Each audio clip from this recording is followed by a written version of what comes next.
And early on in this pandemic, the daily COVID-19 cases in the Black community were higher than any other race. Today, the governor and lieutenant governor talked about how the work of the task force on racial disparities has pushed that rate down. 7 Action News reporter Kimberly Craig joining us live now. And Kim, how significant has the change been? Very significant, Glenda and Alan. Blacks make up about 14% of the population here in Michigan.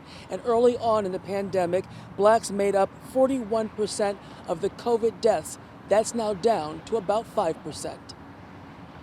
The data is clear, and the actions our administration and the Racial Disparities Task Force have taken have saved lives and protected our most vulnerable populations. Today, the governor praised the success of the coronavirus Racial Disparities Task Force, including driving down what they say was a disproportionate rate of COVID cases and deaths in black communities. 15% of Michiganders are African American, but in April, African Americans accounted for over 40% of the COVID-19 cases and deaths.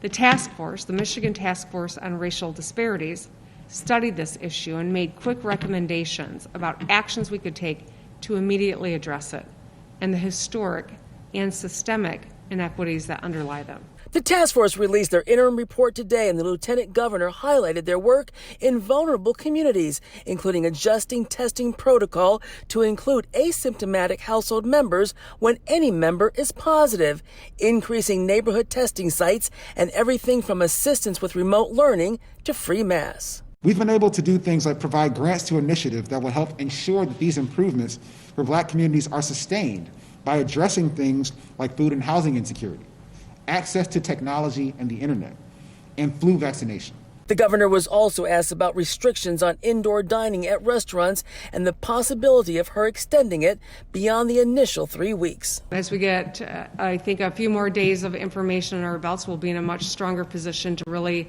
assess if there are some things that maybe are safer to do, but if we have to make some extensions of the current pause in some realms, and that is sadly possible because of the just sheer volume of COVID. And Glenda, the governor did not say when she would make a decision on whether she might extend those restrictions. Back to you.